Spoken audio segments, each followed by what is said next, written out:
Dobrý den, vítám vás u dnešního webináře, na kterém bych vás chtěl seznámit s některými problémy nebo otázkami, které se týkají manuálních popisů. Takže téma je to poměrně krátké, ale myslím si, že je poměrně neznámé.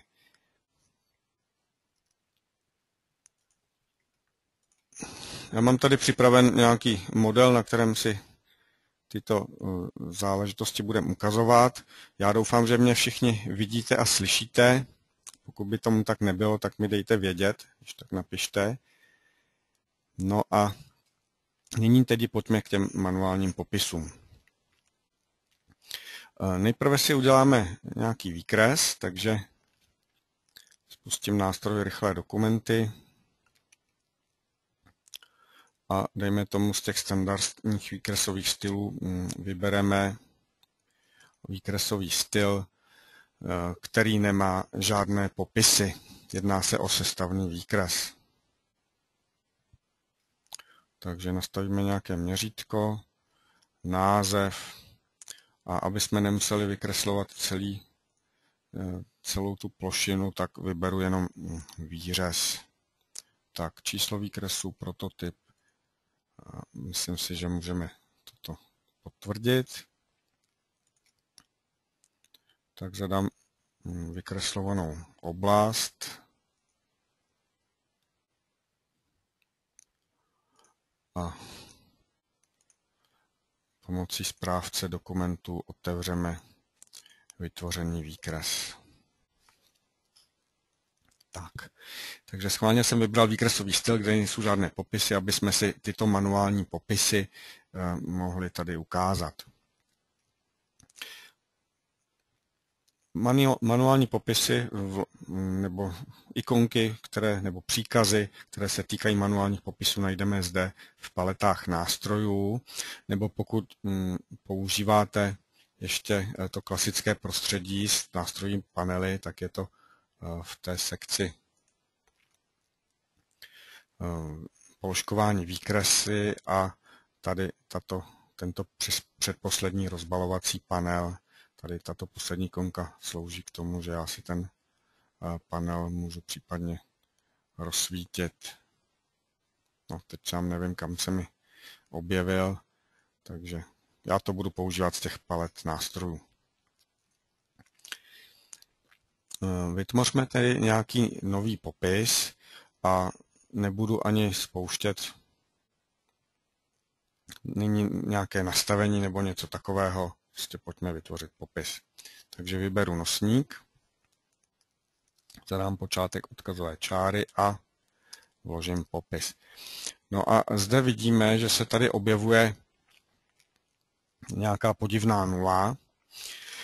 Když poklepu na vlastnosti toho popisu, to znamená na jeho obsah, tak tady vidíme, že je tady nějaké procento námé, procento length, a vlastně tady ta 101 označuje číslo jednotlivého dílu.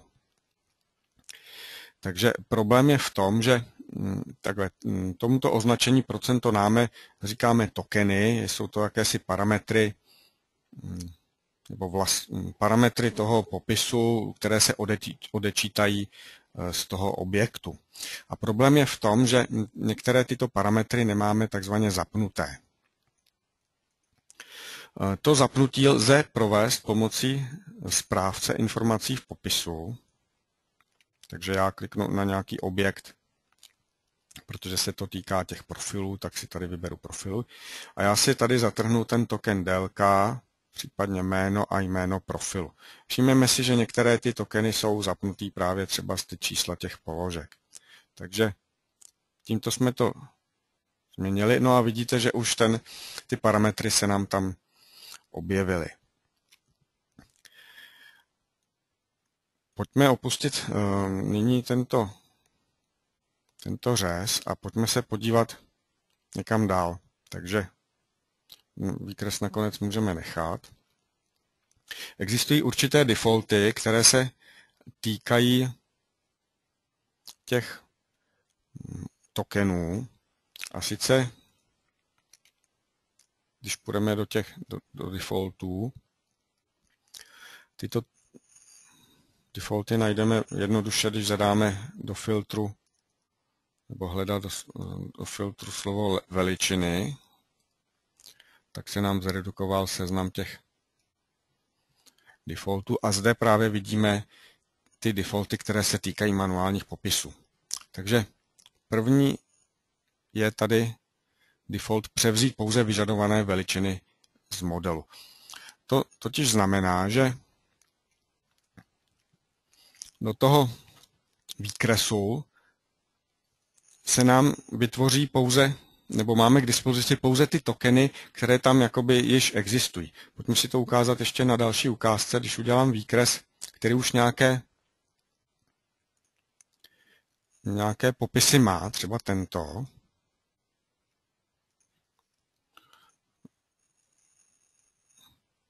Zase dám stejnou vykresovací oblast do výkresu pro porovnání.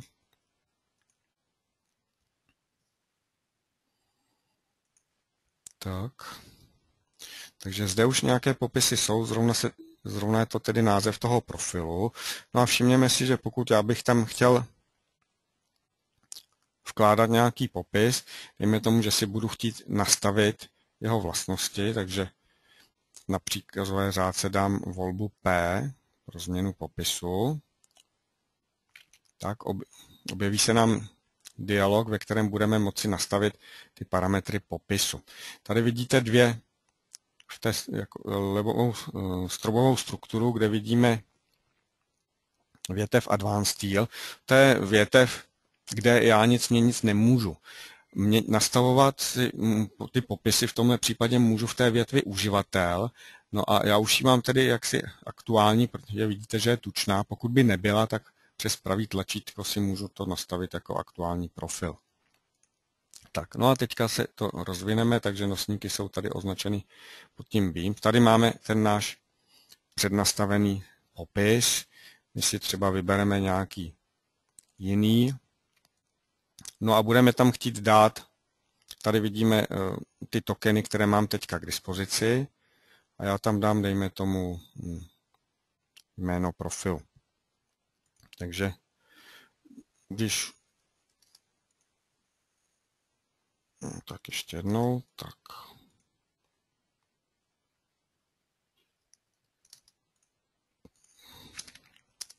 Takže vidíte, že ten popis vlastně můžu snadno udělat. Ovšem, kdybych tam chtěl dát třeba tu dílku ještě, tak vidíte, že mám pouze zapnuté ty tokeny, které jsem si povolil v tom nástroji správce informací v popisu. To znamená, kdybych tam chtěl ještě tu dílku, tak si zaškrtnu délku a můžu jít sem a vidím, že délku mám v tuhle chvíli k dispozici. Podotýkám, že to nastavení provedené ve správci informací v popisu se týká vždy každého toho detailu samostatně, každého toho řezu samostatně. Je to na sobě nezávislé. Tak a co kdybychom ale chtěli mít vždycky k dispozici všechny ty tokeny, aniž aby jsme nemuseli ten nástroj správce informací v popisu vůbec používat. Tak k tomu právě slouží tento default. Když já odškrtnu toto nastavení, tak aby se nám to převzalo do Advanced Style, tak musím to načíst ty parametry. Tak a když uděláme zase nový výkres,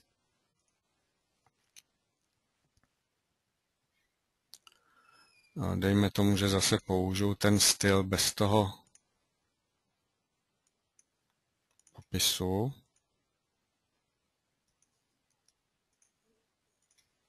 Tak.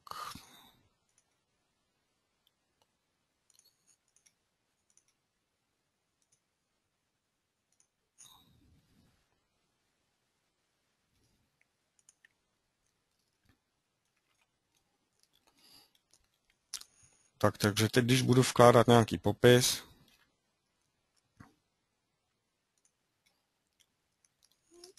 tak automaticky už tam všechny ty, můžu vybrat třeba nějaký jiný, dejme tomu, zase vyberu tento.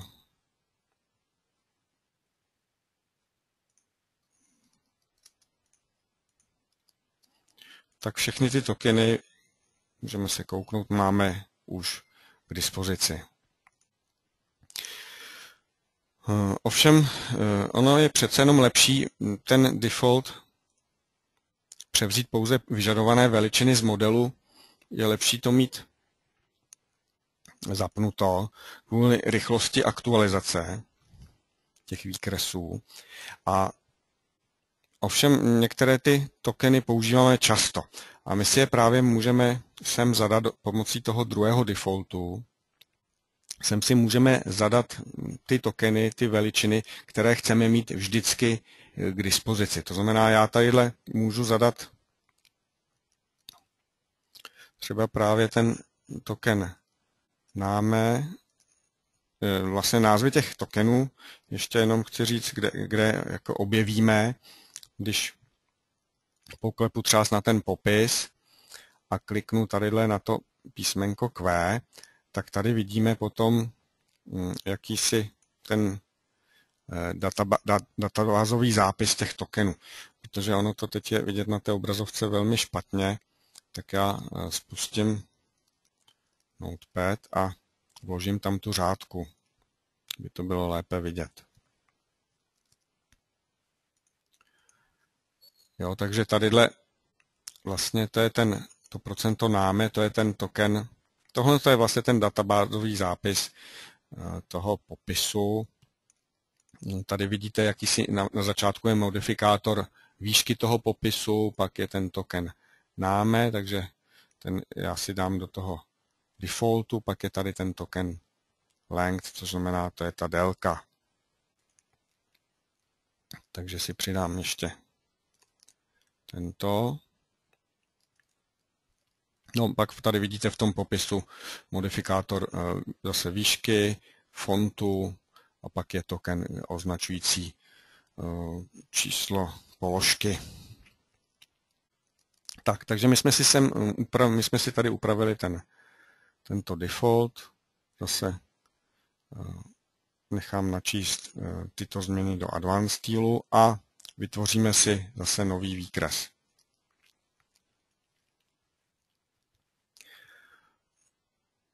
Takže zase pomocí rychlých dokumentů vyberu styl, kde není zase žádný popis přednastaven.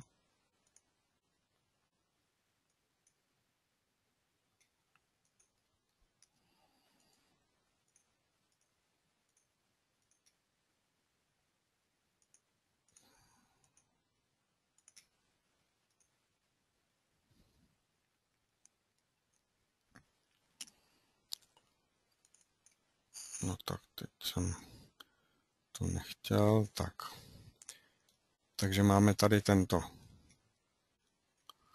řez nově vytvořený, dáme zase vložení popisu.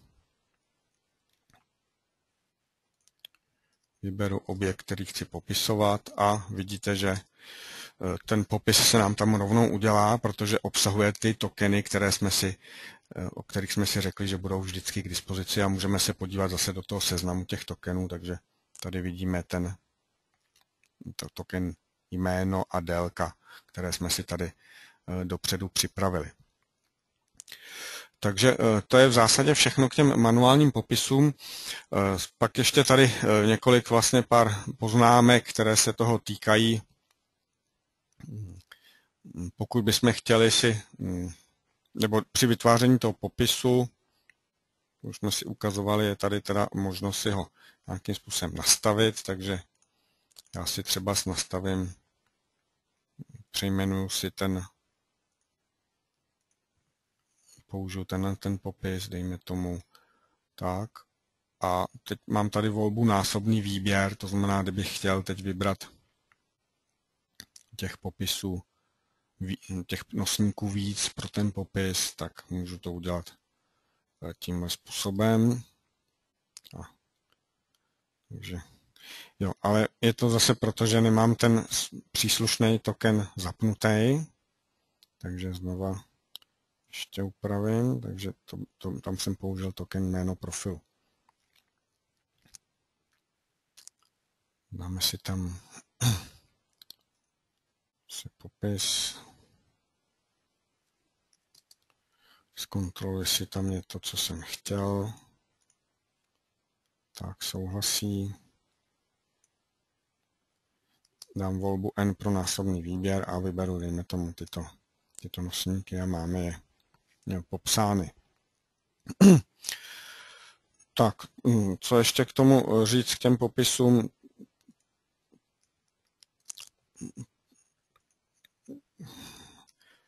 Ten levý bod vždycky u toho popisu slouží k posouvání toho popisu, jak vidíme. A ten pravý uzlový bod toho popisu slouží pro natáčení. Pokud si zapnu orto, tak můžu samozřejmě otáčet o 90 stupňů, může být tak nebo tak. Další taková informace, která se hodí, někdy ty popisy chcete mít třeba bez té odkazové čáry. A jakým způsobem teda vůbec ty popisy posouvat? Já doporučuji vždycky je posouvat pomocí toho uzlového bodu, tak jak to teďka ukazuju. V případě, že bych ten popis posunul běžným příkazem AutoCADu, já to udělám třeba takto, tak vidíte, že teda tam se mi posunula i ta odkazová čára. Ovšem, ta odkazová čára musí vždycky končit na tom objektu. Všimněte si, že když já teď provedu aktualizaci toho výkresu, tak ten popis zase přiskočil zpátky k tomu nosníku. Je to právě z toho důvodu, že se posunul tak, aby ten konec té odkazové čáry prostě končil na tom nosníku. Takže pokud bych to posouval příkazem posun, tak právě by se mi to při aktualizaci ty popisy by změnily polohu. No ovšem, tady jsem chtěl ještě říct jednu věc. Někdy ty popisy, a teďka dejme tomu, jich vyberu víc naráz a tady je možnost zrušit tu vynášecí čáru, takže ty popisy jsou takhle samostatně a zase můžeme posouvat ty popisy takhle za ty uzlové body. To je správný postup.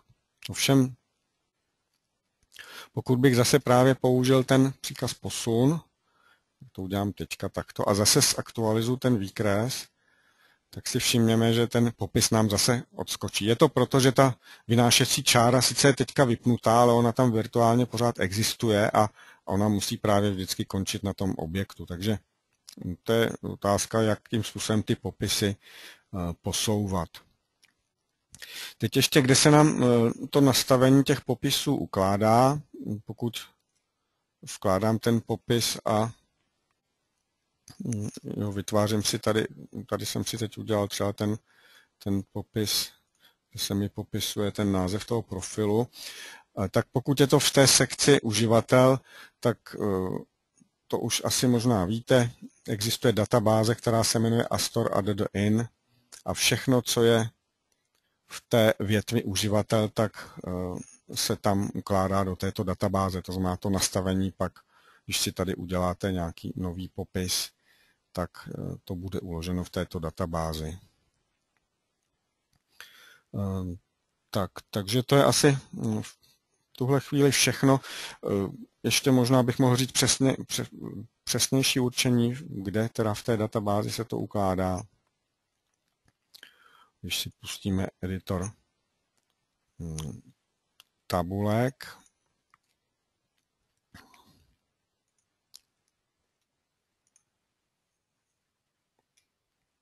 tak tady otevřeme tu databázi Astor ADDIN, ta je označená takto. A ty manuální popisy jsou uložené v tabulce, která se jmenuje Det Manual Annotation Type.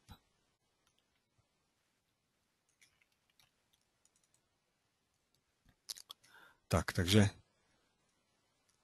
tady vidíte, na té poslední řádce je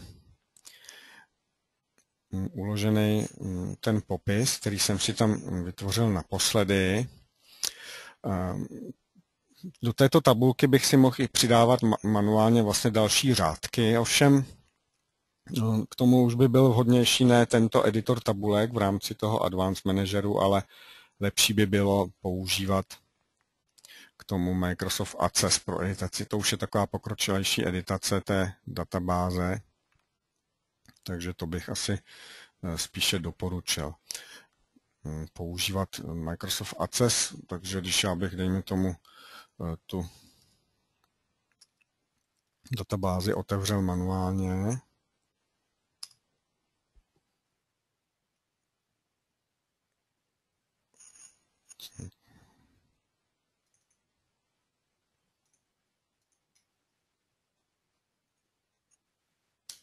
tak to, jak se mi to nedaří.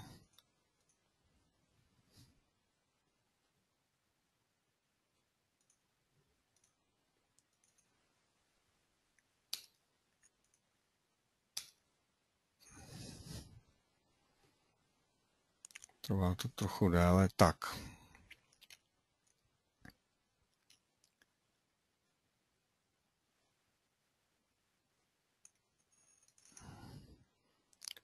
Já jsem ale ovšem otevřel tu špatnou, tu jinou databázi, takže já zkusím otevřít tu, která tam skutečně...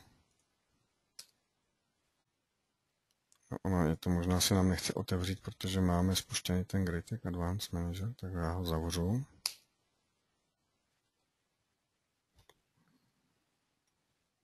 Nebo si udělám kopii té databáze.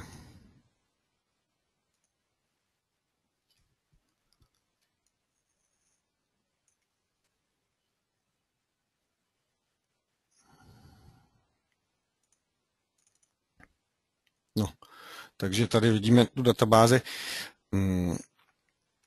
Co znamenají ty jednotlivé sloupečky, takže to key, to je jakési pořadové číslo, to můžeme tam dávat cokoliv samozřejmě. Tady je nějaké označení v tom, které se nám pak objevuje v tom seznamu. To, co vidíme vlastně zde.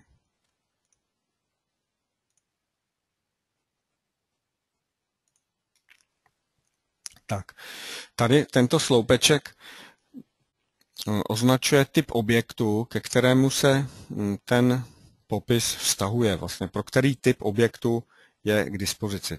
To souvisí tady s tímto, že my jsme teďka v sekci nosníky.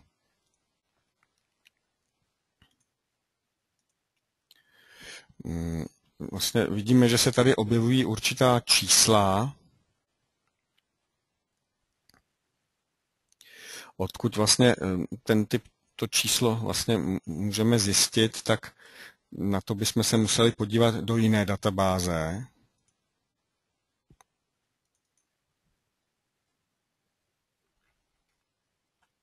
Sice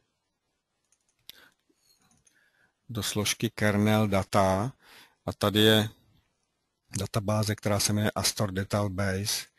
Tady jsme schopni zjistit některé základní tyto informace a konkrétně tyto typy objektů jsou v tabulce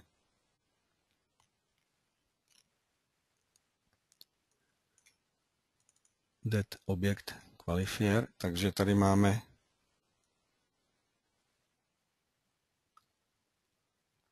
máme jaksi ten název, vidíme nosníky a ten klíč, to číslo, pak označuje, je použito vlastně zde, takže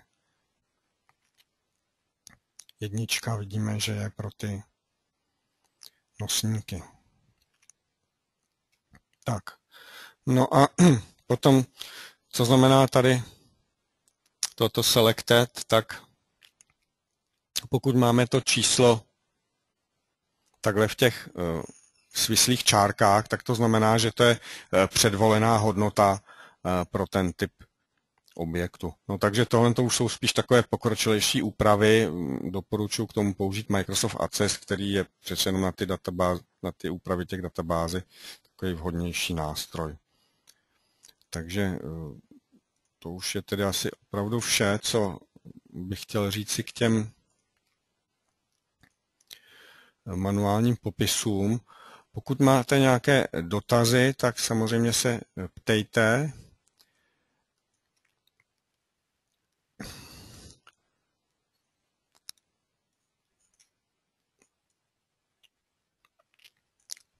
Tady je dotaz, jak lze nastavení popisu převést z výkresu do jiného výkresu. Tak částečně jsme si na tom jako řekli, že jo, to nastavení těch defaultů je obecné, to se týká všech vlastně výkresů a pokud vytvářím ten popis manuálně, tak, jak jsem říkal, ukládá se to do té databáze Astor add-in.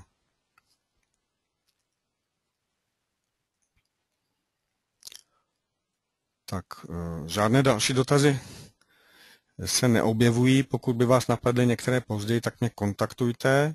Můžete zadat dotaz na helpdesk, nebo mě zavolat, nebo mě napsat mail. Pokud byste měli náměty na pro některý z dalších webinářů, které plánujeme, tak mě samozřejmě také dejte vědět. Já vám děkuji za pozornost a těším se na shledání u příštího webináře.